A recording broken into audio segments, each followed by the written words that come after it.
സർക്കാരിന്റെ അഭിമാന പദ്ധതിയായിരുന്നല്ലോ K phone. ഈ കെ ഫോണിനെ UDF സർക്കാർ കൈയൊഴിഞ്ഞിരിക്കുന്നു എന്നുള്ളതാണ്. സ്കൂളുകളിലെ കെ ഫോൺ കണക്ഷന്റെ ബില്ല് സ്കൂളുകൾ സ്വയം അടയ്ക്കണമെന്നാണ് കത്ത് നൽകിയിരിക്കുന്നത്. കണക്ഷൻ കാലാവധി പുതുക്കേണ്ട സമയമായപ്പോഴാണ് അറിയിപ്പെത്തിയത്. തുടർന്നും കണക്ഷൻ ആവശ്യമുണ്ട് എന്ന് സ്കൂളുകൾ സർക്കാരിനെ അറിയിക്കണമെന്നാണ് നിർദ്ദേശം. വിവരങ്ങളുമായി സനിറ്റ ചേരുന്നു. സനിറ്റ, എന്താണ് സർക്കാർ സ്കൂളുകൾക്ക് നൽകിയിരിക്കുന്ന നിർദ്ദേശം?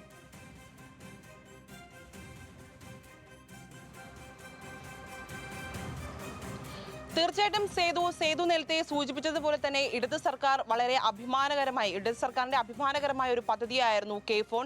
സംസ്ഥാനത്തെ വീടുകളിലും സർക്കാർ സ്ഥാപനങ്ങളിലും സൗജന്യമായി അല്ലെങ്കിൽ അതിവേഗ ഇന്റർനെറ്റ് ലഭ്യമാക്കുന്ന ഒരു പദ്ധതി കൂടിയായിരുന്നു ഇത്.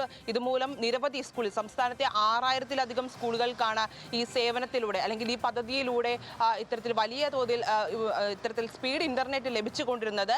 എന്നാൽ ഇപ്പോൾ നിലവിൽ പുതിയ സർക്കാർ വന്നതിന് ശേഷം ഈ പദ്ധതിക്ക് തുരങ്കം വയ്ക്കുന്ന ഒരു സാഹചര്യമാണുള്ളത്. ഇപ്പോൾ വിദ്യാഭ്യാസ വകുപ്പ് അറിയിക്കുന്നതനുസരിച്ച് ഇനി ഇപ്പോൾ പുതുക്കേണ്ട സാഹചര്യമുണ്ട്. ഈ പദ്ധതി പുതുക്കേണ്ട സാഹചര്യം വന്നപ്പോഴാണ് ഇത്തരത്തിലൊരു അറിയിപ്പ് വന്നിരിക്കുന്നത്. അതായത് ഇനി ഏതൊക്കെ സ്കൂളുകൾക്കാണോ ഇത്തരത്തിൽ കെ ഫോൺ പദ്ധതി ഈ കണക്ഷൻ വേണ്ടത്, അത് സ്ഥാപനങ്ങൾ തന്നെ വിദ്യാഭ്യാസ സ്ഥാപനങ്ങൾ തന്നെ അതിന്റെ തുക അടയ്ക്കേണ്ട സാഹചര്യമുണ്ടെന്നാണ് ഇപ്പോൾ വിദ്യാഭ്യാസ വകുപ്പിന്റെ ഭാഗത്തുനിന്നും ഒരു ഉത്തരവ് വന്നിരിക്കുന്നത്. മാത്രമല്ല ഇപ്പോൾ ഇനി ഏതൊക്കെ സ്കൂളുകൾക്ക് ഈ കണക്ഷൻ തുടർന്നും വേണം, അത് സർക്കാരിനെ അറിയിക്കണമെന്ന് കൂടി വിദ്യാഭ്യാസ വകുപ്പ് അറിയിക്കുന്നുണ്ട്. നമ്മൾ മനസ്സിലാക്കേണ്ട ഒരു കാര്യം, നിരവധി സർക്കാർ സ്കൂളുകളും സംസ്ഥാനത്തുണ്ട്. സർക്കാർ സ്കൂളുകളെ ഉൾപ്പെടെ ബാധിക്കുന്ന കാര്യമാണ്. അതിലൊരു ചോദ്യം ഉയർന്നു വരുന്നത് സേതു, ഇത്തരത്തിൽ ഈ സർക്കാർ സ്കൂളുകളിൽ ഇത്തരത്തിൽ കണക്ഷൻ വേണമെങ്കിൽ അത് സ്കൂളുകൾ നൽകേണ്ട സാഹചര്യമാണ് ഇപ്പോൾ ഉത്തരവിൽ പറയുന്നത്.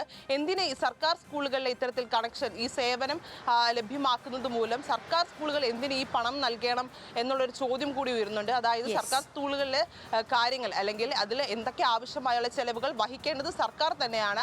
എന്തിന് അത്തരത്തിൽ ഒരു ചോദ്യം കൂടി ഉയർന്നു വരുന്നുണ്ട്. എന്തായാലും ഈ പദ്ധതിക്ക് തുരങ്കം വെക്കുന്ന ഒരു സാഹചര്യമാണ് നിലവിൽ വിദ്യാഭ്യാസ വകുപ്പ് കൈക്കൊണ്ടിരിക്കുന്നത്. ഇത്തരത്തിൽ